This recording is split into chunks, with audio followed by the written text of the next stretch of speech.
we have three, so we have a quorum. So we call the meeting to order and we have a quorum. Everybody get a chance to look at the minutes? Yes, you did quite a lot. I guess so. That's right, we both weren't here. We did, but a lot of conversation, so it was good, but we didn't have very many answers, Yeah. so. Any questions or updates or anything like that to the minutes, or can we approve them? Yeah, I'm curious about the upcoming decisions about like if there was any resolution around sort of the idea of changing the purpose of the committee Well, or. we can get into that. So do I hear a motion on the approval of the minutes? So move. Second. Okay. I guess because we are on Oh, yeah. Zoom, right? Yes. I approve, yes. And I approve, so Approve? 4-0. I don't think Melissa's voting. I don't Nope. get a vote, but at least I can start it going. I just like being involved. Okay, so, well, tax increment financing kind of went into that, and Pete was at the last meeting, which, I think from my perspective, and I actually had a very quick conversation with Janet a bit ago. I'd love to hear what you'd learned. Well, I mean, she hadn't really taken a hard look at it, so I kind of gave her whatever information I had. And what I had said in the last meeting is from a small town perspective, it's kind of tough to do that because your tax dollars are pretty much already spoken for. So two things come up. One is, can you afford to take some of those tax dollars and funnel it back? Right. And number two is, whatever you funnel back really isn't a lot that's gonna be a big incentive.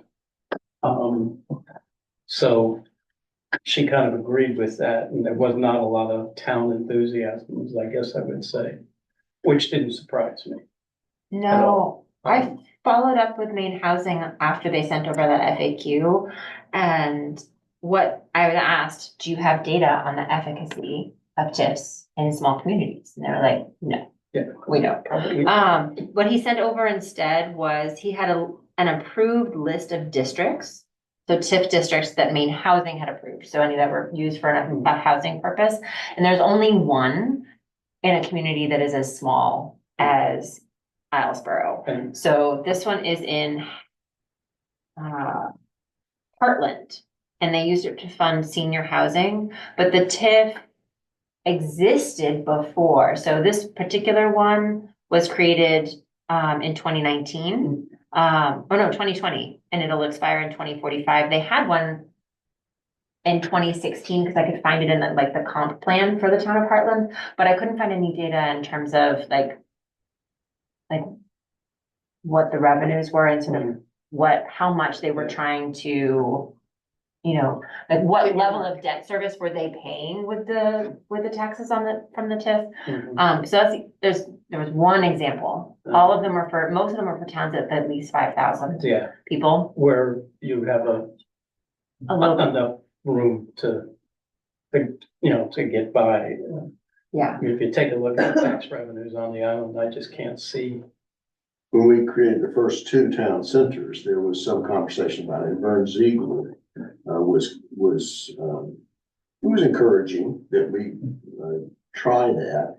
And at that time, we were considering making all the town centers TIFs.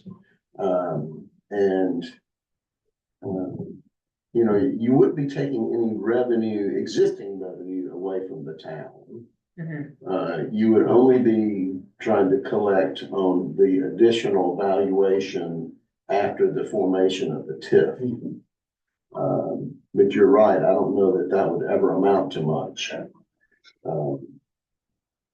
thinking about these three now existing town centers. Thank you, Charlie, The so it much. is longer. The valuations in those, of those properties within those districts. They'll go up as everything else does to some extent. But, you know, say if the valuations went up 10% in 5 years, then the 10% of the actual tax revenue from those areas. I can't put a number on that, certainly. It would be something, but it wouldn't be a lot. So I guess I had read it wrong. My understanding was that it would be like we could turn all of the IAP properties into TIF properties.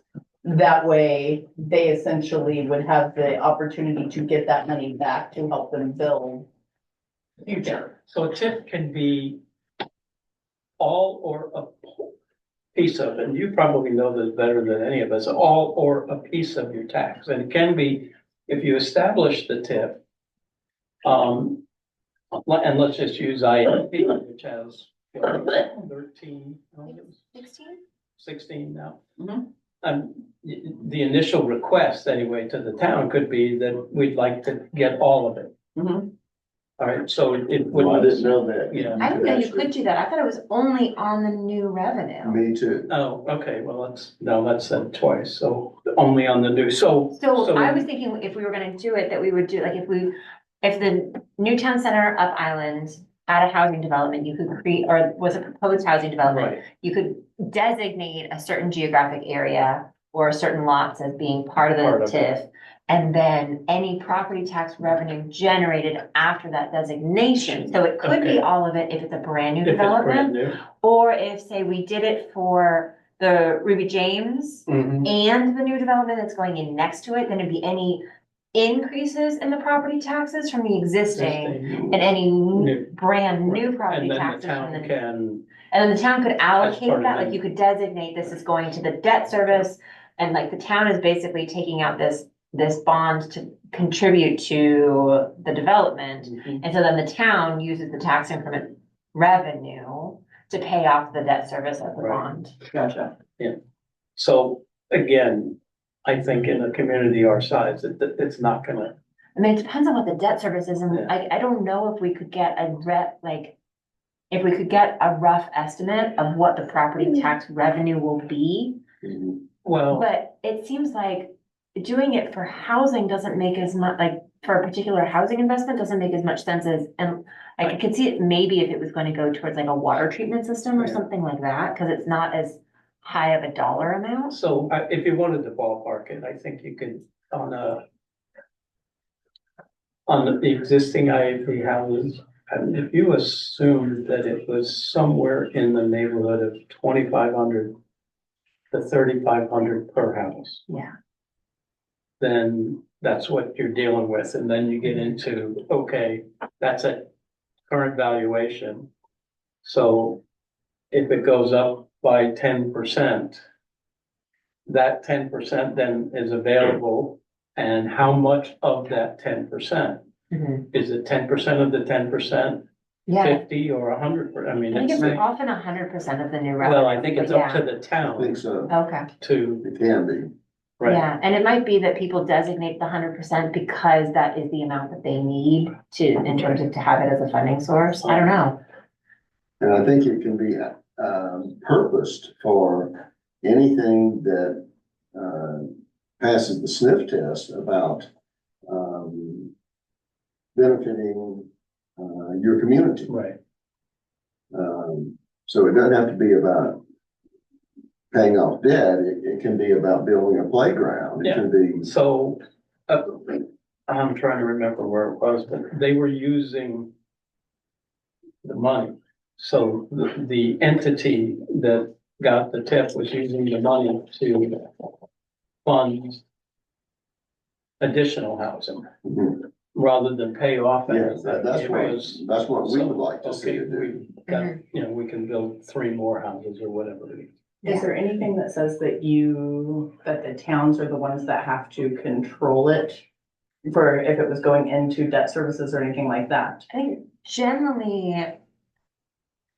I mean, it seems like they can have a wide variety of uses. They're for economic development or housing most often, that I've seen, but I I think didn't the know that- town can pass it through. I don't think it has to be like ultimately controlled by, like the entity using the funding. has to One of the ultimately ones control I read about was a nonprofit, so it, So essentially, we could give the money to IAP to help Right. them Yes. develop more houses. Right, Okay, so it that could be was- like, it could be like a town contribution to those new developments, and it's a Got it. funding source that IAP would then rely on as part of sort of the layer cake of all the different funding they're pulling together.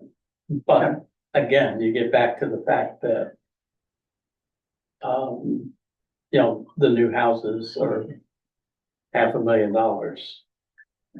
I mean, how long does your tip have to be in Right. existence to to fund Vent it, even a right. little bit Yeah. of it?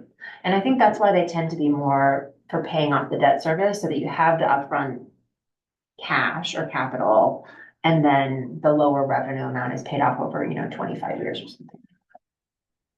So again, when I had my conversation, with Janet, and I did email back and forth with Shay a little bit on it.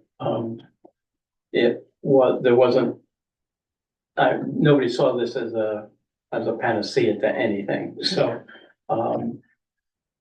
and if anything, it would be up to IAP to kind of drive it, because there's nothing else that. And so when Pete was here, it was kind of saying, well, and Pete had actually said that he had been exposed to it, to TIFs a number of years ago. So for something that was doing, he was familiar with it. He didn't, I don't know, I didn't get from him that there was a lot of excitement as to this as being something to do. Yeah. I feel like, Well, I would be willing to support, putting, all town centers into a TIF and using that money to help supplement year-round workforce housing. Now, if that would mean that the town would funnel it to IAP, that would be okay with me. If it were to go into a fund to, how could you, have it be a motivator for a local contractor to actually build a house? I mean, And that's, how do you do it in a way where it doesn't show any kind of, because it would almost have to be a nonprofit builder. Because otherwise now we're giving tax dollars for a profit service. I mean, Well, that happens that a would- lot, but Right, but I think that anymore, especially with the amount of vocalization that the select board has received about the increase in taxes already for people that currently have spots here. Increase in taxes, increase in the evaluations, decrease in services is how it has been viewed. I don't know that it would be. I don't know that the town would allow the townspeople would say that we would hold it for Take my money. Clayton Builders or any other, for a commercial company, Well, that it would have to. so if it went to a nonprofit, IAP we have a live example. I mean, the builder, you'd be looking for a builder that has some kind of support Mhm. for nonprofit, but the builder itself, that entity doesn't need to be nonprofit because you'd be going to. Right, To a work for the nonprofit. yeah. Right. And one of the things that I think is really interesting about this is it connects in with what Susan was talking about in terms of water treatment systems. That it feels like we have this great new zoning, which could allow some decent density, which if we had that much density, there would be more revenue coming into a TIF, which would then create more flexibility in terms of what we could do with the revenue. But the major barrier to that higher density is not now the zoning, it's the septic requirements. And so it feels like figuring out what are the different avenues for, like, I don't even know what kind of water treatment systems would make sense in the two other town centers. And how, I have no idea if those, I mean, I imagine they're ridiculously expensive to Well, develop and operate, but they're what are called pre-treatment systems. The Tarantine Club has one. They don't have enough room for a conventional leaching field. mhm, So they have a pre-treatment system, and then they might have a very, very reduced leaching field. But they are not expensive these days. Those pre-treatment systems are, I don't know, I can't tell you a number, but I've talked to a couple of people that said, no, they're not ridiculous. But the infrastructure to feed that system is fairly expensive. Well, Well, again, though, the ones I'm speaking of are site specific. You have one for your own site. It's not like a large system. It's that the individual landowner for their dwelling Okay, buys a small pre-treatment system, and then the square footage for the septic field is like 10% of a conventional. I'm so curious, because there was a bunch about this in the minutes from the meeting that I missed. And it seemed like that a couple people said that even if you can set up the pre-treatment system or a composting system or a gray water system, you still have to have enough, like you can't increase the density on the land because somebody else might not want that system later. But I Yeah. wasn't sure if I was reading the minutes Well, correctly. So I did talk to Dave about it, and so, I mean, Dave said, look, any system you put in, first off, you know, if you want composting toilets, you can do that. You know, but it has to go through the normal review. But anytime you have that, you also have to have a gray water system that has to meet all of the requirements. Mhm. And so I think what was said at, the last meeting was that, there is it has a sale of that property implication. And just so if you're going to somebody who has a gray water system, how that could very well impact the sale of the property, from somebody who, you know, comes in and is expecting a normal septic. I think what operation. Ginny was saying is that the But- land still has to perk Yes, Yes. and the property still has to meet all of the right. You may criteria. decide not to do it, but the for land has to do it in order to, has to be Yeah, capable, I guess, is So eventually. that I think is the part that I'm not sure I'm fully understanding. So if the land still has to perk and you have to be able to meet all the requirements, does that mean you can't add density to property beyond the septic capabilities, even if you put in a gray water system Correct. and a pretreatment system? correct. Okay. So then does that bring us back to the question of we would need an actual wastewater treatment system to increase density? Correct. Yeah, you'd have to have another process. Yeah, okay. That, so if you took a town center that's 20,000 square feet, right? That, you know, so somebody decides they wanna break up their property, they're gonna, you know, sell a couple of half acre lots, et cetera. You would have to have the ability to service every lot that is there. And you would either, you know, the perk test would tell you whether you have the ability to do that. And if you took it and made 4 pieces of property rather than 2, could have an impact. Mhm. Because you may take it beyond the scope of the septic, an eventual septic capability. Yeah, But what I understood was that the real benefit of having a pre-treatment system and a significantly reduced leaching field required is that the distance between wellhead and septic system, which is critical in these small lots, you could shoehorn in a passable system because the leaching field was reduced in size and just the geometry of it allowed it to fit on a On smaller a lot. smaller lot, yeah, that makes sense. yeah, there was something about like 200 feet versus 100 feet. Yeah, So today, you know, I mean, well, I'm just gonna pick a 3-bedroom house. And, you know, if you put a septic system in, it's gonna cost you anywhere from $25,000 to $30,000. What would one of, Don't know. yeah, I can't tell you. But I think that it's not that much different. okay, You know, when you factor in the fact that the leaching field itself is reduced in size, so that cost is reduced. Yes, you add on something with this pre-treatment system, but you've got a little cushion now because you've saved something on your leaching field, and the overall price differential is not huge. yeah, I mean. Now, the again, septic system isn't I'm talking cheap through my hat a to little bit clean, here, but that's what I've had more than one person tell me that, and again, I've never gone into the details to find out.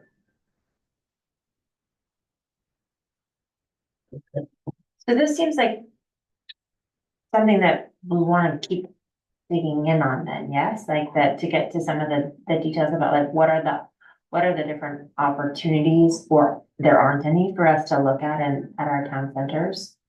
so. Because just if that is the primary barrier to utilizing the density that's now allowed under zoning. Well, yeah, I mean. I think through the- I will investigate pre-treatment systems before we get back together again. I have a call with somebody who's on the Dark Harbor wastewater treatment board or committee. So I just wanted to find out how they funded the renovations that they did last year and like what goes, like, I don't even know anything about how that system operates and like, That is a big system that is ancient, that feeds into the Dark Harbor pool. Yep. Yeah, heard me But- correctly, but- and but- it is But filling it's with past the water. past standards before that offboarding happens. Yes, And it yes. continues to do that. Mhm. Yes, yes.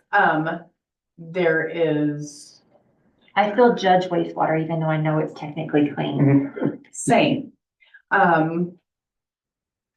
Let's try for a different time, but I had people that wanted to do photos out there and I was like, oh, yeah. And it was like, I know it's still okay. It is fine. Honestly, if it was really hot outside, I would probably still swim in it because it's all diluted, but I'm like, yeah. But it is a very old system that is currently retaining too much water and it is funded through the town right now. And they keep coming back and saying that they need X amount more money in order to just keep it functional, and it only supports maybe 18 houses. I thought they were closer to 30. Maybe, Yeah. and so, that number is a sole guesstimate just off of when they put out the wastewater bills for how much water has gone through their system, But they do is how have, it's gauged off of. I mean, I do know that they have treatment processes. I saw, it was a documentary on, building a house that was on a ledge. And, it was kind of it was started out, its life as a camp. Right. And somebody then decided to make it a full-blown house. This was in Massachusetts for their parents. And they ended up, now this house did have a basement. It was a ledge that kind of went down, so it did have a basement. And they had the entire system in the basement. Yeah. And it was, well, it was pretty, the whole thing went from the end of that closet to this corner. And it came out easily to where that desk is. And, the guy who put it in, actually for the desk, it had a glass. And it goes from here to here to here to here to here, and then he had a glass of water that he had sitting on top, and he said, and it was a clear glass of water. And he said, and this is what comes out, and this is drinkable. And then he tried to give it to people, but nobody would touch it. But it was a totally Right. enclosed. Sustained system. Yep. And so, yes, they can do, I don't think this one was the equivalent cost of a septic system, but, because it was really quite complicated. Yeah. But I was shocked that you could just put it True, right. there and I then, think another thing that needs to be seriously considered with it is there anybody in Maine that would even consider putting one in on an island, and how would they be serviced also? Mhm. Because you don't want to end up in a situation where, yay, we have this is an option, But but good luck, because, you know, if Cliff and Laura, you know, they're getting done anyways, but if it's not something that they're able to work on. But Now, if you- the yacht club has one functioning. Yeah. So, and it has for some number of years, Nice, so. All right, so that's yeah. a good benefit. And I have been looking into, just casually, not with any great success yet, into whether or not there are other towns in Maine, because I can't imagine we're the only ones who are looking at options for density, but it's not working in terms of Right. septic. And so are there any other towns that we can connect with that are exploring different options, or anybody that's done research that we could benefit from? The big thing that keeps getting my toes shut in the doors is like Stonington, their town is doing it, you know? Hancock County has their own, and everything is towns that have now decided that they are going to get into the housing market. Stonington, there's an amazing article in the Bangor Daily News that came out 2 days ago. They did, they've actually sectioned off a bunch of town-owned property that they're putting in mobile home parks. And they're going to own the parks, they're going to run them, they're going to do everything. Half of them are going to be for affordable properties that they've gotten the different grants that are trying to come through, where they can go ahead and place them, and it'll be off of a cost of living or, Yeah. no, like how affordable is a sliding scale Okay. for their rent and everything else. They have to pay for a rent for the lot and a rent for the mobile home park, or for the mobile home itself. But then they will have this whole other section where people, if you have the money, buy the trailer, move it in. It's $150 a year or whatever to set it. But they're opening it up to complete mobile homes, trailers that are not set, modular homes. They'll have a section off on the side for that are permanently built. And RV camper hookups and everything. Wow. But that's one of the big pushes that they're doing. But they had the large swaths of town-owned land that they can now convert to do it. Mhm. But it's the town that is doing it. It's not that they gave the land to a corporation, you know, and so they have a lot more different options. And even the staffing or the availability to even try to have a section that would run it, you know, that's That's why your next IAP job. works really well. That's your next job, Melissa. Absolutely. I'll be the landlord of the island. I think it's worth exploring, having the town own something. Right. Well, I'd even gone through previously before this committee was ever done and wanted to know, like, the tax liens that go out on different properties. Has the town of Islesboro ever collected on, you know, houses that went into foreclosure or anything like that? Can tell you the answer to that. No. No. They never have, ever. And it was like, there's 2 houses on County Road that have gone into foreclosure that have liens against them, that the town, in my former life, because I realized that Arizona is very different than Maine. In my former life, if they sat there for 3 years, then the city owned them and the city would auction them and sell them or do whatever. And my thought was, why don't we take possession of them, flip them, Yeah. and rent them, you know, and provide that kind of housing? And I was met with a very stern, no. And I was like, come on. Yeah, I mean, I was shocked when I heard that. Yeah. But the answer is. But we're all from away, except for maybe Tom Yeah. and Carrie. We all lived in different worlds, essentially. And I would not trade this for anything. Do not get me wrong. I am not speaking ill of the island. I was just like, Well, oh, yeah, okay. things should evolve here as anywhere, according to need, and we certainly do need things. Yeah. I mean, if it's a bank owning it versus the town owning it, I'd much rather have the town own it. Well, yeah, Like if it's taken in foreclosure. A lot of them have, well, actually, I think it just now started that if you Cause before they weren't even putting liens on the taxes that were owed. And now at least that's happening with Brian's new role and everything. And so they did it on a couple of them. But the county roadhouse that I'm referring to has, I don't even know if it's bank owned anymore, but the town would take possession of it with the tax lien that was put before the bank would ever have an option. And so then we would keep it. And so, potentially. I learned a lot in 2008 when the housing market crashed and I worked in law enforcement and it was like, oh, okay.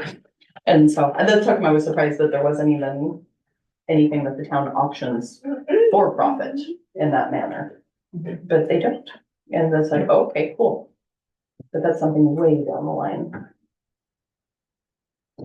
Okay, so Yeah, so I think you're saying we're gonna investigate pretreatment, We'll do that. and I'm gonna see if I can find out any more about how other towns are looking at supplementing local septic. To try and either have more density or for other reasons. It's a bummer because a lot of them don't have the issue either because they're built in inland. And so they already have that they're connecting to. And so I wonder what Vinyl Haven and North Haven's doing.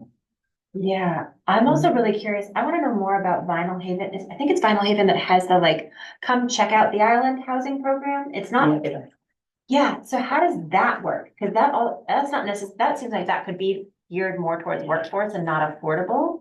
But that, just looking at all the homes on Islesboro that haven't sold in the last year. I'm really curious about what was the difference? Like, it seemed like and maybe this is just my very limited experience, but I feel like I wasn't the only family that moved out here during the pandemic, sort of without like, we'll try it, like, we'll try it. And that it seems like there's less of that now of people being like, sure, I'll try it, I'll live out there. And so we're limited to the pool of buyers who like know they love the island, but then that's not the right pool for buying these homes. And so I'm curious if there's an opportunity to do more of like, have people come out and understand how amazing it is without making a big commitment. yes, so. Nancy Alexander and I are now been asked to represent the island at the Main Islands Coalition. Mhm. And, we had a meeting with them a month ago out here. Is that different than the Island Institute Coalition? Yes. Okay, Although sorry, the Island Institute is part of the Main Islands? has two people who sit on it and Okay. do a lot of the staff work. Okay. So Alex, before he went to wherever it was. Hancock County. Yeah, and then there was another woman, I forget her name, I've got it someplace, but, they're supposed to have a meeting in early January. And I will make a point when I go to that meeting to talk to some of those people about what they're doing. Yeah, I learned just recently that there's a really thriving like 20s and 30s population around North Haven. They have way more, they have like a pizza place and a brewery and like, They have their own grocery store and a bank. they have a bank? Yeah, they have a Camden National branch out there. Yeah, well, they're big. Yes, They're big. they're They're very twice our much bigger size. than us, How land big? mass size. Well, Okay. not only the population, How big they're are- more than twice the population here. Really? I thought their school was smaller. North Haven School is smaller, but Yeah. Vinyl Haven School is bigger. And Yeah, this they're- was North Haven I was talking. And they're connected through a thoroughfare where they share a lot of their different things. And so, but no, I think North Haven's even, their school's bigger than ours too. Oh, okay. And ours, of course, has a fairly sizable, mainland group coming out here, so, but they're, they are pretty sizable. Okay. Yeah, I mean, one of them actually has a hotel too. I think it's mine. Vinyl Haven. All right, so Sorry. we'll do that. Okay, that's Okay. great. I can't wait to hear how that goes. Miss Alex. He was my guy at the Island Institute that I could ask anything, and he would look at me and go, I don't know. And then he'd come up with all of this stuff, and I was Well, it turns out, I mean, he has family here. like, A woman who took over the chair of, the Main Islands Coalition, has family here. So everybody, Houseborough? yes, Yeah. as a matter of fact, as part of, what we did is we had a meeting with them and then they took a tour, but she had to stop at the library at 3 o'clock. I don't remember the time, because her granddaughter was gonna be there and she had to say hello. So, so anyway, they all were very familiar with the island. Except for nobody had ever visited Cliffs, so that was one of the things they wanted to see. A tour of the junkyard. Okay. All right, anything else on that particular? Okay. Moving on, MCOG. Well, their housing group has trouble, they have trouble getting any traction whatsoever. The last meeting that I went to, but I was only one of two people who were there, ended up obviously not happening. The December meeting got canceled because of lack of interest, and so now we're off to January. So there's not a lot going on. Things that I know they have going on are, and I believe we've kind of talked about this a little bit. They have applied for, and they were hoping to get an answer pretty soon for this, for a grant. From the EPA of all places for, replacement of mobile homes. And well, we do have some, and this whole process is that the older mobile homes wouldn't pass anybody's inspection, from a, point of view of safety, yeah. And so the grant would be to replace them. And, the replacing you'd have to finance them, but they would get the money there. That if people couldn't totally afford it, they would subsidize it. And if people could afford a piece of it, anything that went into that the owner would pay back, would go back to the fund, so they could do more and more. It was a big chunk of change that they were looking at. Yeah, it was millions, yes. And they were of the opinion that they would find out sooner rather than later, because there's a concern that with the transition in the administration, that money will go away. So they're trying to, their opinion was that the government was gonna try to spend the money before they have the chance to claw it back. So, but since we didn't have a meeting earlier, last week, I don't know where that stands. The other thing that's going on is, Waldo Cap is, getting a grant that will allow them to establish a housing authority. I don't know how much it is, and I don't know, once you get it and establish it, where the future funding comes from. Again, that was gonna be part of the meeting that didn't happen. In both of those, I think the issue, for us anyway, is making sure that we're a voice that's heard. Because one of the things I guess I've learned by talking to people from outside, from other places, is that their view of the islands is it's just a bunch of rich people. They don't really need a whole hell of a lot. And obviously that's not true. So it's really, sitting there and making sure that we have a voice, and that, hey, you know, We have don't, some need also. we have need Right. and you can't forget us kind of a thing. Oh, I hope the Water County cap goes through. Yeah.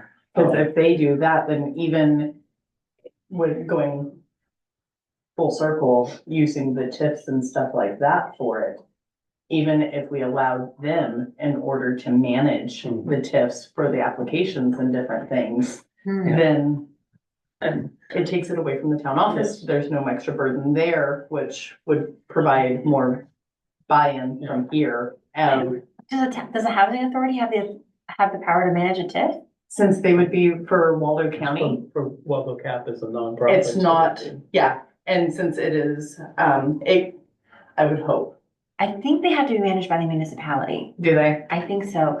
But what it could be is, it depends on what kind of powers they want to give the housing authority, like, because the housing authority typically distributes vouchers and develops housing. And so if they become a developer that could then support like IAP and other local developers, then that could be really interesting. But I don't know what they're trying, I don't know what their, Yeah, like, and the again, that purpose was, is. we were supposed to have a much broader discussion on it, not the last meeting, but it didn't happen. Mhm. But Waldo Cap clearly has a very decent sized funding. They just bought the University of Maine building in Belfast. Mhm. Their winning bid was like $3 million, so. Now I don't know how they're financing or whatever, but if they can afford to, you know, put a $3 million bid on a building that's pretty sizable, it says that they have some plans to get a little bit bigger and they are pretty active, so. Mhm. So those were the two big things that were going on, that would hope we can flesh them out, that we can see some activity here. I also went to this annual, or I guess it's semi-annual, meeting that MCOG had, where, the keynote speaker was, the Maine State economist, and it was really kind of interesting, to tell you the truth. I don't think any of us would be surprised at the things that they talked about. I'm just bringing up my notes here. But I guess the biggest surprise to me was in the state's economist affordability index. Every county in Maine has now fallen below the median point. So they're in what they called in the red. So every county is in the red from an affordability. And what they do is they take a look at incomes and property costs and property maintenance costs. And that the overwhelming majority of people in Maine who own a house could not afford to buy the house that they're in today if they had to. And that includes, I mean, you go down to, south of Portland, where there's some fairly well-to-do communities, a lot of them, they're still in the red when it comes to affordability. Maine has, again, from a statistical point of view, and I think we're seeing some of the same thing. Maine has the oldest population in the country, and Waldo County is the oldest population in the state of Maine, by like 3 years. So, Curious, so also Islesboro I wonder if Islesboro is the oldest part of Waldo County, just because there was that data point in the paper this week that, was it in Dan's article? It was about the medical Yeah. access. It was in Dan's article about the ferry service, that they said that it's like 38% of Islesboro, was 38% is above yes. the age of 60 or I think it was higher than that. I think. 65. And that makes us, I would be surprised if that doesn't make us the oldest town in the oldest county, Could be. in the oldest In state. the whole state. Well, and so when you sit there, employment is stagnant. So 60% of the population in Maine is in the workforce. So 40% is not. Mhm. Of the 60%, 97% are employed. So we have a very less than 3% unemployment.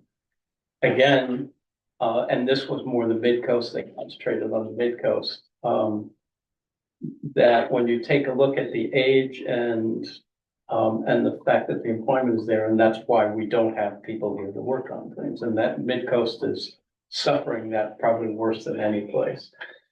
Of the 40%, that are not in the workforce, half of them are retired.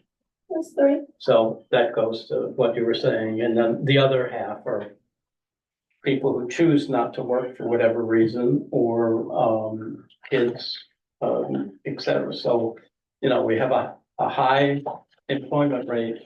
We don't have a lot of people, and therefore there's a lot of jobs Yeah. that just aren't getting filled.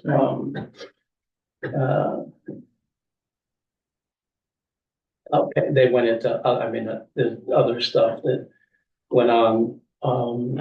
Climate change was a big thing that they talked about, and they had a panel of people from a cross section, and every one of them had the same kinds of issues that we're having.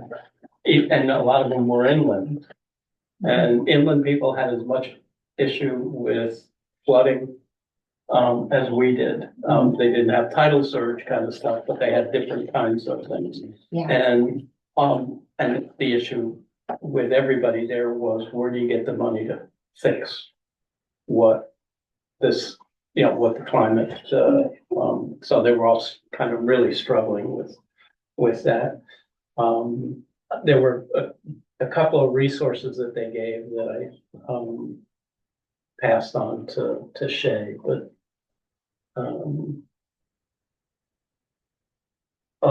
and the other, there was a discussion that had to do with broadband, which I passed on to Barry. The same, he and John can tackle that. They were looking, I guess they're looking for more money if they can, so. So that was that. It was really quite an interesting session, especially with as I said, I love data, and the economists had more data than you knew what to do. So, and I've got so the January MCOG housing meeting was initially scheduled for January 1st. Of course, that's not going to happen, so it's now been moved to January 7th, so we'll see if that actually takes place. I think it's a case of people are busy, and It's hard to nail anybody down, especially on the holidays. and there's just a lot of people that they're trying to get, and so I like to think it's busy versus lack of interest, but I guess we'll see. Any MCOG questions? No. All right. Then we had a discussion on grant money. You were going to look at something from not last meeting, the meeting before. No, I've gotten my homework assignment. I don't know. Okay. Fail. Okay. You were going to talk to see if you could find the report that Jen Hayden did. And I'm waiting on it. We had the committee chair meeting Mhm. and I can't find my copy of it. Oh. And so, because it was printed out, and so I'm gonna sweet talk Carrie. Carrie is the keeper of all the things. I'm not the keeper of that one. I know, that's where it is the number we're trying to figure out who has a hard copy of it. Yeah, because Jen's still And, here. Janet, maybe. I'll talk to Jana. Jay. Okay. Okay. I went to first when I realized that I didn't. And so, but I have a folder somewhere around my house that is probably covered in cookie dust and dog glitter. We'll reverse those things and, but it will come. Well, if it's underneath all those Christmas decorations, we'll get to it for a while. We love driving by. Okay. I actually liked your Halloween decoration. I thought that was great. I am in fact married to Clark Griswold. And it brings me a lot of joy because I get to go home and I'm like, ah, something new arrived. Then he's standing with me like, you know what it is? I'm like, no, but there's new stuff.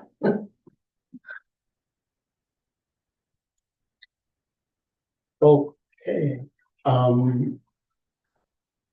have a question that I can do to you, which is, where does IAP stand on those two houses? I don't know. I missed the last board meeting for IAP as well, so I don't know. I don't know what's going on with the boundary issue or Yeah. anything. Because I guess, I mean, you know, what I would think is a concern is that usually with that kind of money, there's a deadline for the shovel in the ground. Yeah, And and I'm really concerned about the fact that Maine Housing keeps changing the goalposts mm, of like, how is it that they're ready? And that to me is just really concerning. And so it makes me feel like we're never gonna get there. And I don't know if there's been any change on that. okay.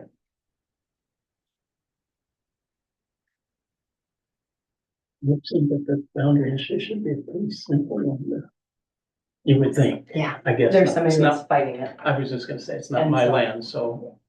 There, in my opinion, it's- unofficially not recorded. The last thing that I heard is that one of the homeowners or property owners that abuts it is being problematic with it. And because they won't allow it to resolve one direction or the other, it has gone as far as to, cool, keep your side of it, just sign it that says that we can do it. And they're, no. Hmm.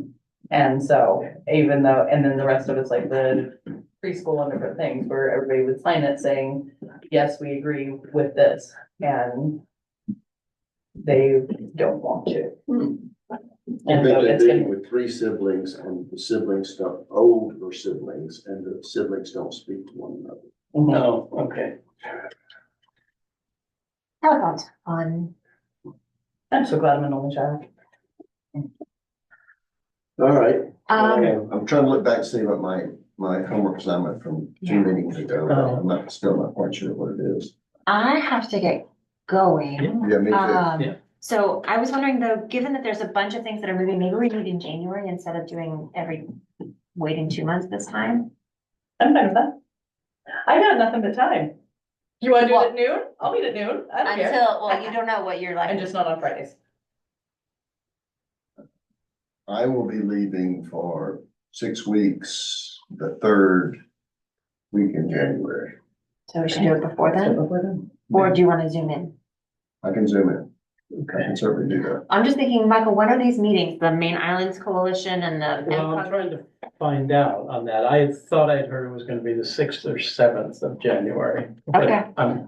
They haven't been all that forthcoming either. MCOG is now the 8th, so somewhere 6th, 7th, or 8th, I should have hopefully 2 meetings. So are you leaving the week of the 13th? I'll still be here. Okay. Should we try and do like the 15th or 16th? Specifically. I know that What day of the week? the the Wednesday is the 15th, I have an evening meeting. That would be Okay. challenging. And there's the select board there. 16th, Harbor Committee. 14th is Energy Committee, 13th is Planning Board. what time's the Harbor Committee? 6:30, so we could do it before then. So we could do 5 on the 16th. I'm okay with On the 16th, In for a penny, in for a that's pound. fine with me. Awesome. Do Are it. you gonna be We'll okay just keep you for the with whole day. Look at Carrie, she's like, great. It almost happened Oh, today.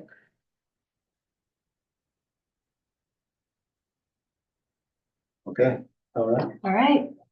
all right. So- I know my homework assignment this time. I'm going to investigate pre-treatment systems. And I I'm just sent gonna, out a mass email looking for the Jen Hayes report, so. Cause now, and I even put in the emphasis of, I'm not playing around, who's got the report? all right, I'm gonna learn about the dark harbor Alright. treatment just for my own edification, but I'm gonna look into other treatment. We need a motion to adjourn. Yes, so I did hear a motion to adjourn. I move to adjourn. I vote yes. I emphatically agree. Aye. Hi all around. How was dance? Thank you. Good. It's your daughter, I'm assuming.